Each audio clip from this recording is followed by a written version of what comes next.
ರಂಗಣ ರಂಗಣ ರಂಗಣ ಸಮಾಜವನ್ನ ಕರ್ನಾಟಕವನ್ನ ತಮ್ಮ ಬಣ್ಣದ ಮಾತುಗಳಲ್ಲಿ ಮುಳುಗಿಸಿರುವ ರಂಗಣ ರಂಗಣ. ನಾನು ಎರಡು ರೀತಿ ಜನರ ಮುಖವಾಡವನ್ನ ಕಳಿಸಿನಿ. ಒಂದು ಮುಖವಾಡ ಹಾಕೊಂಡ್ರು, ಎರಡನೇದು ಮೇಕಪ್ ಮಾಡಿದ್ರು.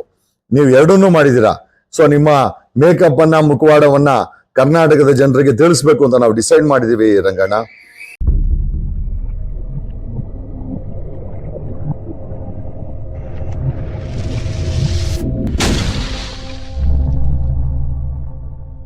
ನಮಸ್ಕಾರ ಕರ್ನಾಟಕ.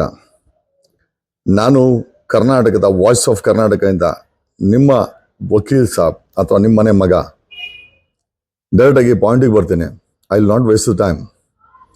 ನಾನು ಕಳೆದ 2 ತಿಂಗಳ ಈ ಒಂದು ದಿಟ್ಟ ಧ್ವನಿಯಲ್ಲಿ ಒಂದು 3 ರಾಜಕೀಯ ಭವಿಷ್ಯವನ್ನು ನೋಡಿದೆ. ಒಂದು, ಒಬ್ಬ CM ಅನ್ನ ಎಕ್ಸ್ಪೋಸ್ ಮಾಡ್ತಾ ಇದ್ದೀವಿ. ಯಾರು ಅಂತ ಕೇಳಿದಾಗ ಅವನೇ ಹೋಗಿ ಸ್ಟೇ ತಗೊಂಬರ್ತಾನೆ ಅಂತಂದೆ. ನಿಜ ಆಯ್ತು. ಯಾರು ಅಂತ ನಿಮ್ಗೆಲ್ಲ ಗೊತ್ತೇ ಇದೆ. ನೆಕ್ಸ್ಟು, ಅರವಿಂದ್ ಕೇಜ್ರಿವಾಲ 15 ದಿವಸದಲ್ಲಿ ರಿಲೀಸ್ ಆಗ್ತಾನೆ ಅಂತ ಭವಿಷ್ಯ ನೋಡಿದ್ದೆ. 15 ದಿವಸ ಅಲ್ಲ, 9 ದಿವಸದಲ್ಲಿ ಅರವಿಂದ್ ಕೇಜ್ರಿವಾಲ ರಿಲೀಸೇ ಆಗ್ಬಿಟ್ರು. ಹೇಗೆ ಅಂತ ಅದು ಬೇರೆ ವಿಚಾರ.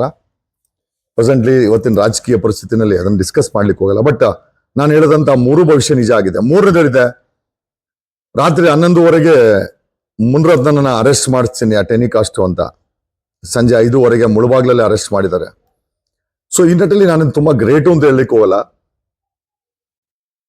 ನಮ್ಮ ಅನಲೈಸೇಷನು, ನಮ್ಮ ವರ್ಕು, ನಮ್ಮ ಕಾನ್ಫಿಡೆನ್ಸು, ನಮ್ಮ ನೆಟ್ವರ್ಕು ಅಷ್ಟು ಚೆನ್ನಾಗಿದ್ದರಿಂದ ಈ ಒಂದು ವಿಚಾರಗಳನ್ನ ನಿಮ್ಮ ಜೊತೆ ಹಂಚ್ಕೊಂಡಾಗ ಅದು ಸತ್ಯ ಆದಾಗ ನಿಮಗೂ ಖುಷಿ ಆಗುತ್ತೆ, ನನಗೂ ಖುಷಿ ಆಗುತ್ತೆ. ಇನ್ನು ಮುಂದಿನ ಅಷ್ಟೇ ತುಂಬಾ ದೊಡ್ಡ ದೊಡ್ಡ ವಿಚಾರಗಳು ಸತ್ಯ ಆಗುತ್ತೆ.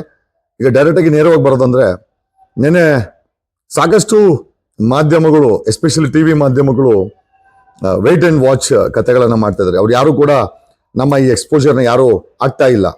ಬಿಟ್ಟಾಕಿ ನಾವೇನಾದ್ರ ಬಗ್ಗೆ ಕೇರು ಮಾಡಕ್ ಹೋಗೋದಿಲ್ಲ, ಅದು ಬೇರೆ ವಿಚಾರ. ಬಟ್ ಯೂಟ್ಯೂಬರ್ಸ್ ಹತ್ರ ಇಡೀ ಸೋಷಿಯಲ್ ಮೀಡಿಯಾದಲ್ಲಿ ನಮ್ಮ ವಿಡಿಯೋಗಳೇ ತುಂಬಿದೆ ಇದ್ದಾರೆ.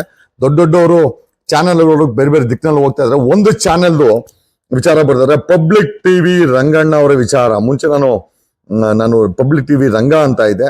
ಅವ್ರ ವಯಸ್ಸಿಗೆ ಮರ್ಯಾದೆ ಕೊಡಬೇಕು. ಆಮೇಲೆ ಬ್ರಾಹ್ಮಣರು, ಹಂಗಾಗಿ ಡೈರೆಕ್ಟಾಗಿ ಅವ್ರ ವಿಚಾರಕ್ಕೆ ಬರ್ತೀನಿ.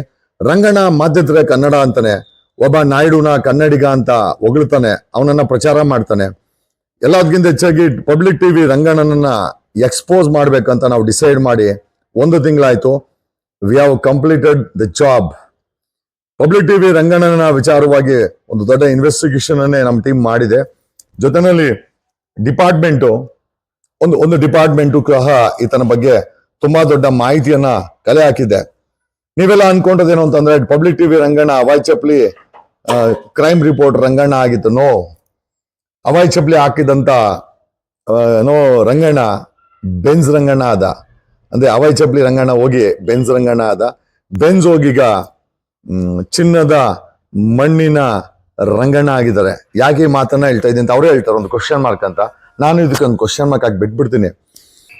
ನೀವು ಅವಾಯ್ ಚಪ್ಲಿ ರಂಗಣ್ಣ ಅಲ್ಲ, ನೀವು ಒಂದು ಚಿನ್ನದ ಮೊಟ್ಟೆಗಳನ್ನ ಇಟ್ಟಿರುವಂತ ಕೋಳಿಗಳ ನೀವು ಮಾಲೀಕರು ಅಂತ ಹೇಳಲಿಕ್ಕೆ ಇಷ್ಟಪಡ್ತೀನಿ.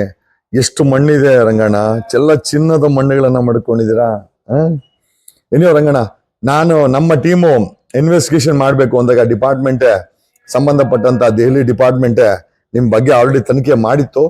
ಆ ರಿಪೋರ್ಟು ಸಹ ನಮ್ಮ ಕೈ ಸಿಕ್ಕಿದೆ. ಏನೋ ಹೇಗೆ ಸಿಕ್ತು ಅದು ಬೇರೆ ವಿಚಾರ. ಯಾಕಂದ್ರೆ ನೀವುಗಳಂತೂ ಇನ್ವೆಸ್ಟಿಗೇಷನ್ ಮಾಡಲ್ಲ, ನಾವು ಮಾಡಿದೀವಿ.